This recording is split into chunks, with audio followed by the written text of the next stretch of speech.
Right. Hey guys, happy Friday. So just say the closing price is now at 63,580. I'll go through everybody in the room in a second, but I just wanted to get that price in. So 63,580. Here is it, 63. I don't actually know who's won. 63,580. And I believe who's 63? Well, we've got 63,600, don't we? 63,500. VP again.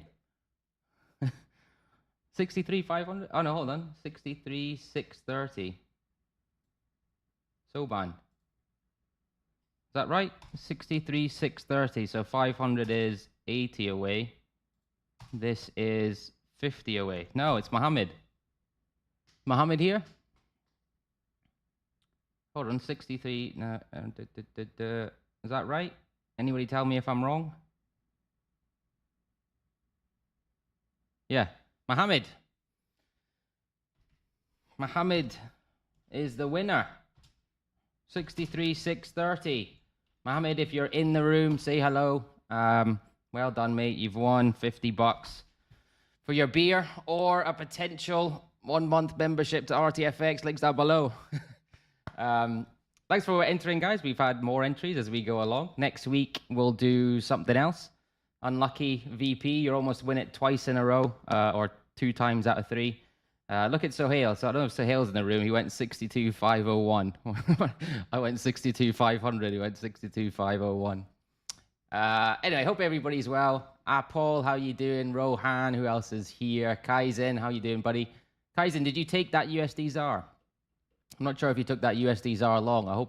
Hopefully you, or short, sorry. Hopefully you didn't. Darren, how you doing, mate? Rocky, Asrar, and Rohit. Good to see you guys. No, good.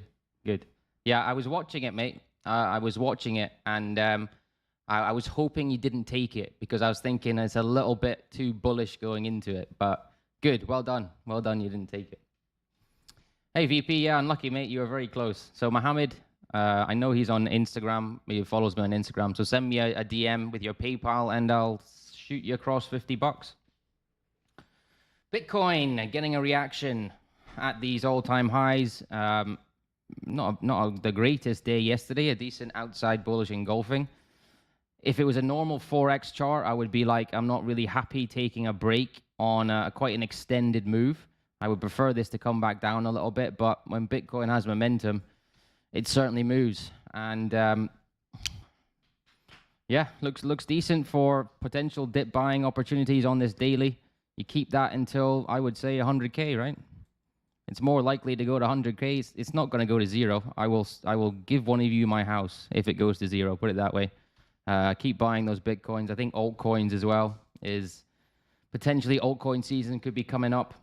But yeah, well done, Mohammed. Send me a DM on Instagram, and I'll shoot you your $50. Now, today's a quiet day for me. Right, not every day is a trading day. We've had decent moves the past 2 weeks. And let me know if you guys have made money the past 2 weeks because the moves that we've had are quite good. I'm actually a little bit disappointed with my month. I felt like it could have been a double-digit month. Fair enough, there's still 8 days left, but you know, I felt a little bit lucky with Pound Aussie. I felt a bit unlucky with Bitcoin as well. So I feel like even though I can't complain about 5%, I feel like it could have been a double-digit month for me. But anyway, there's still a bit to go. And we'll see what happens. SPX today is approaching these all-time highs, or tagged these all-time highs. Again, decent move to the upside. It is still risk on. Possibly you get a little bit of reaction here, but we've from a longer term time frame, this obviously looks pretty good. So yes, we could get a slight reaction, but for me, it stays risk on until that completely changes. If you get a massive fail here and potentially break back through B wave at this section, you may be a little bit worried. But at the moment, stocks are pushing on. We've seen that yen weakness. We've seen all that weakness come in the risk-off currencies. And for me, you continue to play that, certainly in the stock market.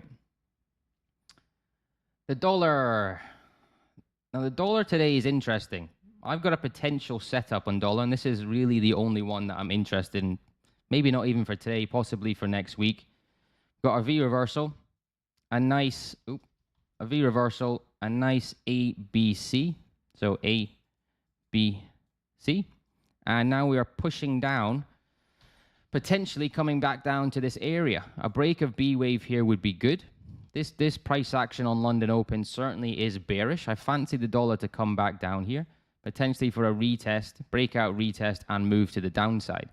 Now, if we look at the 4 hour, we've come from impulse, corrective, impulse, corrective, impulse, potentially corrective.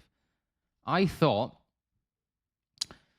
JXY is on a strong, yeah, I mean, Darren, if you look at where pairs have gone from, like, so I'll go to whatever pair, the Swiss yen, or let's go to the Swiss yen, okay?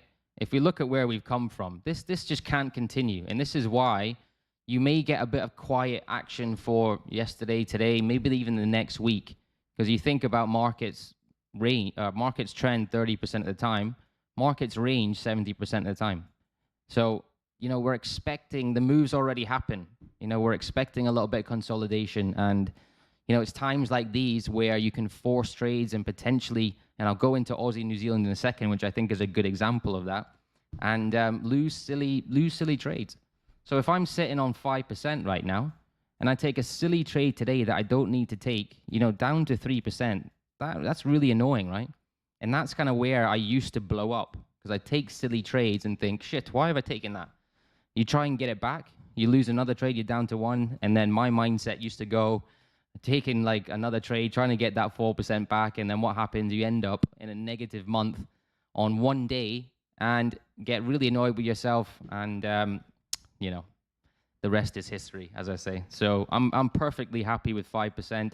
I would have liked more, but I ain't gonna go and take silly trades and force stuff when the market is just not ready to move. And so yeah, I may agree with you. Maybe counter trend, potential some short-term counter trend in the yen on those pairs that have moved quite heavily. But again, it's risky, isn't it? If you're not a counter trend trader, as I'm not, I'm a trend continuation trader. It is a risky business going counter trend. You know, don't catch a falling knife. It's easier to ride a bike with the wind, or in any other analogy we can think of. Anyway, so the dollar, the dollar here. At this point in time, my bias slightly shifted because we've had a decent move to the upside, right? A decent bearish bar broken through this area. However, in the preceding candles, we lost that momentum. Very similar to what we had here. Okay, so we thought the dynamic of this pullback slightly shifted on this candle. However, the preceding 8 hours, then we got that, you know, sellers again taking control and pushing this down. This is what we're maybe getting here. You know, we're maybe getting that push up in buyers, the bulls trying to raise this dollar up, failing here as a result of these last 8 hours or 12 hours with this bearish bar, and possibly now we're coming back down in this dollar for continuation. I think, you know, we do probably expect reactions around here. It could be buyers coming in on support on that 200, roughly around that 200, and now sellers again going with that intraday trend, taking this potentially to the downside.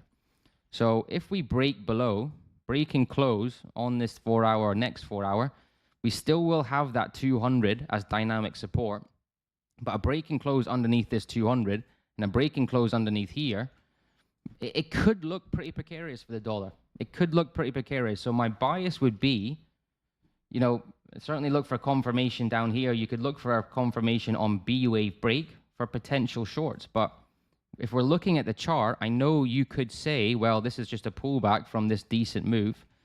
Yes, but we have to think about what price action is like here, right? So this bar has shifted that momentum, whereas it's not really a nice pullback. It could still be one, right? We could obviously get buyers coming in here, and it continues from this larger trend. But what we're seeing on all these other charts is potential dollar bearishness.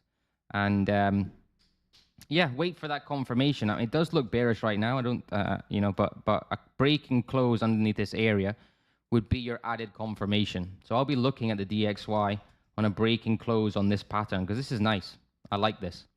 And again, I like it because if we do break under, the dollar could wobble, and it could be one of those trades that potentially go and go and go, very similar to the Swiss yen. So these are the types of trades that I do like.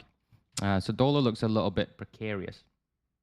Now that is generally the only one that I'm really looking at. But if you guys have anything you want me to look at, put it in the chat now. But I wanted to talk a little bit about Aussie New Zealand because I think it's important. I think somebody was asking me about Aussie New Zealand maybe last week or this week. I can't remember. Actually, Kaizen, was it you? I'm not sure if it was you. But what I said on this 4-hour chart was that it just doesn't look ready, right? It doesn't look ready to do another one of these. We've had a decent impulse. Remember, 70-30 rule. Okay, we're expecting this, or we're wanting this to digest a little bit more to make this a little bit healthier. So we're ready for another leg to the downside. Okay, so we got to think that 95% of retail traders fail. Yeah. What happened here on the hourly, and don't get me wrong, this doesn't look too bad on the hourly. Okay, but this is why higher time frame confluence is so important. You could say, well, Ryan, you've got your head and shoulders there, a decent like reload prior to the break. Yeah, and if the confluence was better, maybe if that was, you know, somewhere in potentially this region here, when we're just getting a break underneath structure, then I would agree with it. But because we're at this area where it's just not enough, what you've got, and what I think is a pretty standard stop hunt. So you got sellers trapped in here, and look where the pullback, or I know it's coming up now, but essentially look where this fake out came back to. Probably where your retail stops are, right? And you'll see that happen time and time again. I promise you, if you look at charts that are potentially have already moved, right? It's had its move. And you look at charts in the smaller time frames, I promise you, you will see a hell of a lot of fake outs. Very similar to this. So we've got to be smarter than this, okay? We've got to be smarter than taking or forcing trades that are not just, I mean, you guys know it, right? You guys know it just by looking at it. But that impulse comes in that you're thinking, oh shit, it's moving to the downside. I want to get involved in this. And that ends up happening. So AUD NZD, I actually like to the downside. You know, there's two ways of looking at this. You could look at this as this section here as a corrective from this move to the downside, and very healthy corrective, a healthy move to the downside. Or you can look at it recent price action and say this could potentially be a pullback for continuation to the upside. However, with this price action here, I am more on the fence of continuation to the downside because of how bearish these two bars are. So when you have a pullback or a breakout retest, whatever it is, you don't want to see price action that looks like this. I was talking to a member, RTFX member, about a Euro-Swiss trade to the upside. Actually, I'll show you that. I'll show you what I mean by that for Euro-Swiss.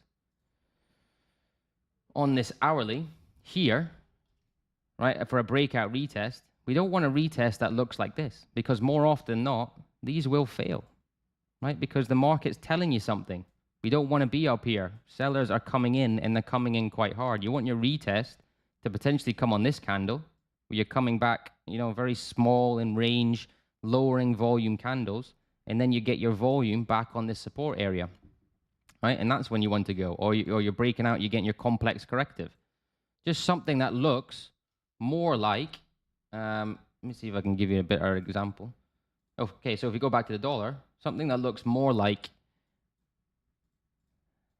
this, right? This and this and this, rather than what we're seeing on that Aussie New Zealand.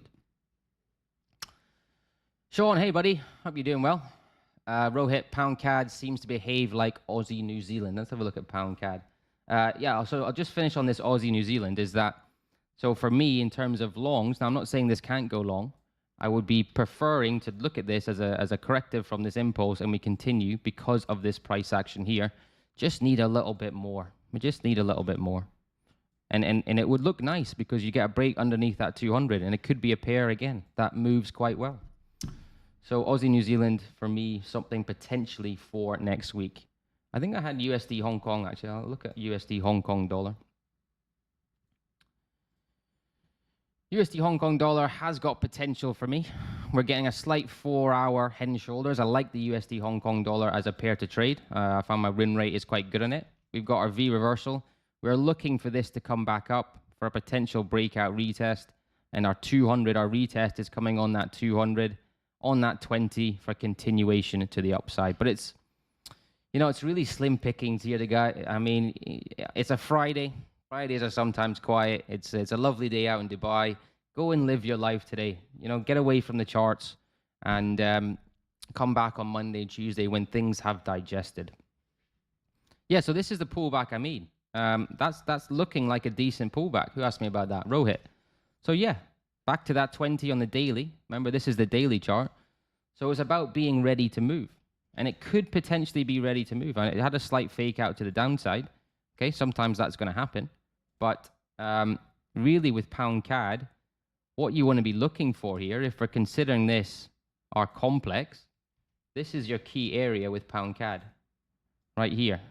This is where you're really looking to break. I know people are channel traders that trade breaks of channels. I don't like that. I think you can be profitable with them, but I don't like that as a strategy. I think you need a little bit more. So for me, breaks of this section here, which I would consider a good area to see a reaction, seller stops or buyer stops in there for continuation on this trend. So pound CAD is looking okay, right? It's looking okay. It is back to that 20. It is the daily chart, but we have moved quite significantly, roughly taking up around this support area. But again, I wouldn't be massively confident with it. I just wouldn't, because it still doesn't look enough. It just doesn't look enough for me. So yeah, that is my personal that's my personal opinion today, guys. I'm not sure if there's anything else I can show you. Swiss yen that I'm still in. I'm still in this Swiss yen. It's going quite nicely. Mohammed, well done, mate. You've won. You've won the $50. You won the $50. So yeah, with Swiss yen, because it looks like it's potentially losing momentum here, I don't want to be involved in like a harder reset before this continues. So if you don't know what that is, impulse, loss of momentum, harder reset, continuation. And I'll show you a good example of that is Bitcoin. So if we look at Bitcoin, a great example here of impulse, loss of momentum, harder reset, impulse, loss of momentum, harder reset. You could consider this an ABC 1-2. I was actually looking at shorts here. Okay, I was looking at shorts here, just disclaimer, but that changed on this particular bar, right? So we had an ABC and actually an ABC 1-2 and push to the upside. Very powerful pattern if you can spot it. Impulse, loss of momentum, harder reset, continuation. I'll show you, and before I go, I'll show you another example of this on the SPX. I believe it was a daily chart. Another example that I think maybe it was on the 4-hour. I think it was on the 4-hour. Let me find it. 1 second, guys.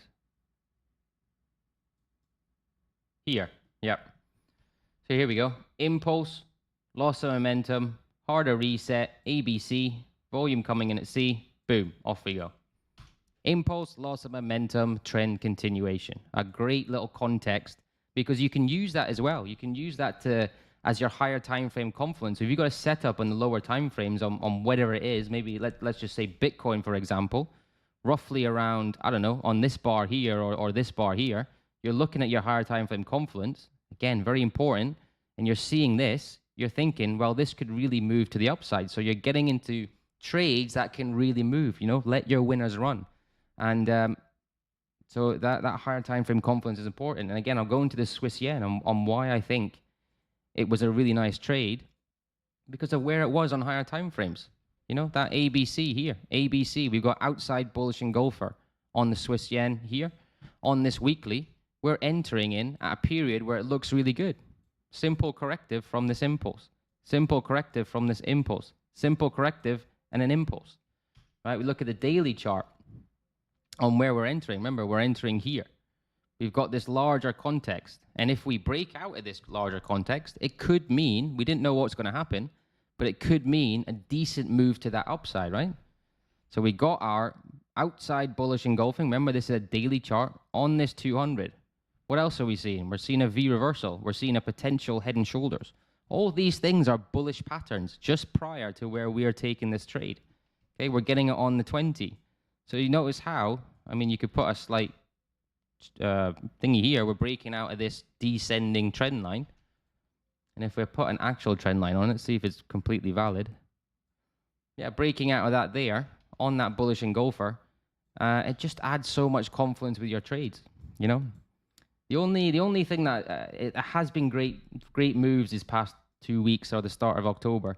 The only frustrating thing with me is I felt I should have taken more out of it. For example, this pound Aussie, pound Aussie trade I was in, V reversal, corrective. Notice this corrective as well. Look at these 3 bars here. Okay, we're getting rejections to the upside. Very simple price action, hammer bars. Right, so this is nice. Head and shoulders here. Here we go, corrective. And we took that break. TP1 was hit roughly around here. Moved my stop to break even once we created what I thought this was swing, and what I thought was a swing, and it certainly was a swing because we broke through lows. The stop was moved to break even here. Look how straight that line is. Stop was moved to break even. I think we were a little bit unlucky at this point because we got stopped out for break even for a 1% trade. And now we're continuing to the downside. So your stop would have been here. And that's why I think I've been a little bit unlucky. But sometimes shit happens. You can't win them all, right? But again, I'll show you with a higher time frame confluence with pound Aussie on why I thought it was a nice trade. So if we take it back, right? We take it back to here. Okay, so from here, from this breakout structure, this was quite nice for pound Aussie to the upside. We got our ABC back to that 20 and we're pushing on. When this shifted here and broke underneath these lows, it's obviously a bearish sign. Reaction off the support area, come back, but we got this bar. Can you see that well? We got this bearish engulfer, which changed your mindset of, okay, pullback could be complete. We're breaking out of this channel structure and now we're moving down. So we don't know what's happening here. The trade was placed roughly around here. We don't know what's happening here. So forget about all this. Look at that price action there. Right? It looks bearish. Back to that 20. Big bearish bar. The most dominant candle that we're seeing here is the red candle. So breaks of these structures and having that higher time frame confidence to say, you know what, this is a trade that if we move could certainly get to here, but could potentially go longer. And that's exactly what you got with pound Aussie. So that's why I think that higher time frame confluence is, I know I'm banged on about it, but it is important and it will stop you getting into silly trades like potentially a trade like Aussie, New Zealand or whatever it is when, moves have just happened. You've got to accept that and move on with your life. For example, Euro Pound. I always had Euro Pound on my list. Everything looks great about it. This actually looks pretty nice.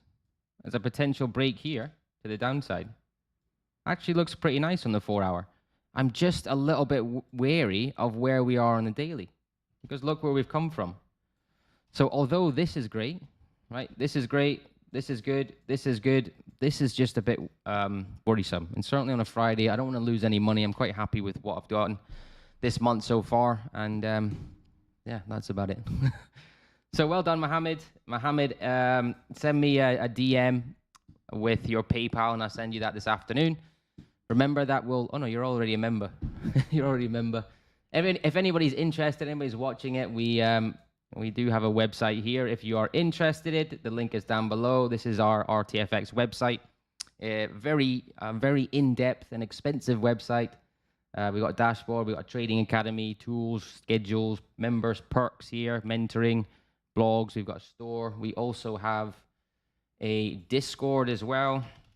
The link for that is down below. We give everybody a 7-day free trial. So we have a Discord here. Let me just get it. This is our Discord if you want to join that. And yeah, if you are interested in taking your trading to the next level, get signed up to the website and you can be entered into that 50 grand monthly giveaway. And this is probably the best time because we are just growing as a platform. We've just really recently launched 2 weeks ago. And you can see here in September and maybe October, we've got no entries for our potential winner. So I'm trying to give these away for free. But I understand that some people are learning and they're not ready to take these challenges. But your best chance to win them is while this platform is growing. Anyway, guys, have a great weekend. Have a great weekend. I always appreciate you guys joining, and I'll see you back on Monday. So go enjoy your day. Go and enjoy your day. Have fun. Come back on Monday refreshed, and don't lose silly trades today. Cheers, guys. Trade safe. Peace.